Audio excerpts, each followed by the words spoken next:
గుర్తుపెట్టుకోవాల్సింది, అందరూ ఆక్సిజన్ తీసుకుంటున్నారా? గాలి పీలుస్తున్నారా లేదా? మీరంతా పీలుస్తున్నారా లేదా? పీలుస్తున్నామని చేతుల పైకెత్తండి.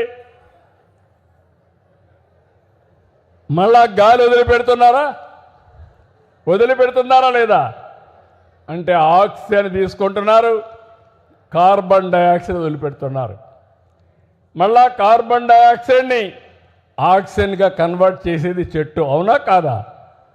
మీరు చేస్తున్నారు, పశువులు కూడా పీలుస్తున్నాయి ఆక్సిజన్ని. అలాంటప్పుడు చెట్టు పెట్టడం మీ బాధ్యత, అవునా కాదా అని మిమ్మల్ని అడుగుతున్నా.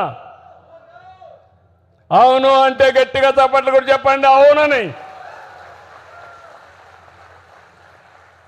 ఈ రోజుటి నుంచి మీరు కూడా ఒక చెట్టు పెడతారు, ఆ చెట్టుని పెంచి పోషిస్తారు.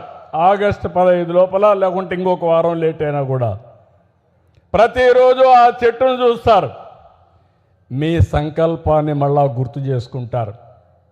మీరు ఏం కావాలనుకుంటున్నారో ఆ చెట్టు బాగుంటే మీ సంకల్ప బలం కూడా పెరుగుతూ ఉంటుంది. మీరు ఎప్పటికప్పుడు ఆ సంకల్పాన్ని కానీ ఆలోచించుకొని కష్టపడితే మళ్ళీ మీరందరూ కూడా మరో ద్రౌపది ముర్ముగా తయారవుతారు, లేకపోతే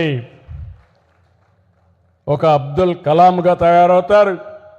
మీరు ఏమైనా సరే మీకు ఆ శక్తి ఉంది, ఈ విషయం గుర్తుపెట్టుకోవాలి. ప్రతి ఒక్కరికి విజ్ఞప్తి చేస్తున్నా, అల్లూరి సీతారామరాజు గారి యొక్క స్ఫూర్తి, భగత్ సింగ్ స్ఫూర్తి, నేతాజీ సుభాష్ చంద్రబోస్ గారి యొక్క స్ఫూర్తి, ఆర్ గాంధీ మహాత్మా గాంధీజీ స్ఫూర్తి, అంబేద్కర్ స్ఫూర్తి మీరు తీసుకోవాల్సిన అవసరం ఉంది. నీకు ఆదర్శమైన నాయకుడిని పెట్టుకోండి, మళ్ళీ మర్చిపోవద్దండి అనే నేను. ప్రతి ఒక్కరికి ఒక ఐడెంటిటీ ఉంది, ఒక గుర్తింపు ఉంది. ఆ గుర్తింపుతో మీరు ఎట్లా పైకి వస్తారో ఆలోచిస్తే, మీరు పైకి వస్తే అదే దేశ అభివృద్ధి.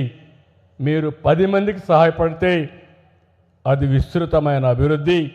ఈ విషయం గుర్తుపెట్టుకోవాల్సిందిగా ఈ 7 రోజులు మిమ్మల్ని అందరినీ ఒకటే కోరుతున్నా. భారతదేశానికి ఒక ఆదర్శంగా ఈరోజు నేను అనే కార్యక్రమానికి శ్రీకారం చుట్టి partners in national development, nation building,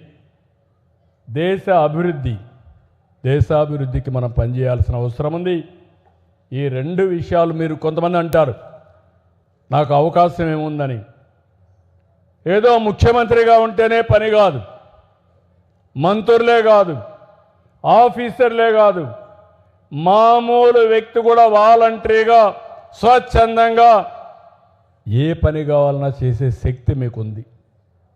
ఆ విషయం గుర్తుపెట్టుకోవాల్సిన అవసరం నేను తెలియజేసుకుంటూ, చాలా సంతోషమైన రోజు. నాకు ఎంత ఆనందంగా ఉందంటే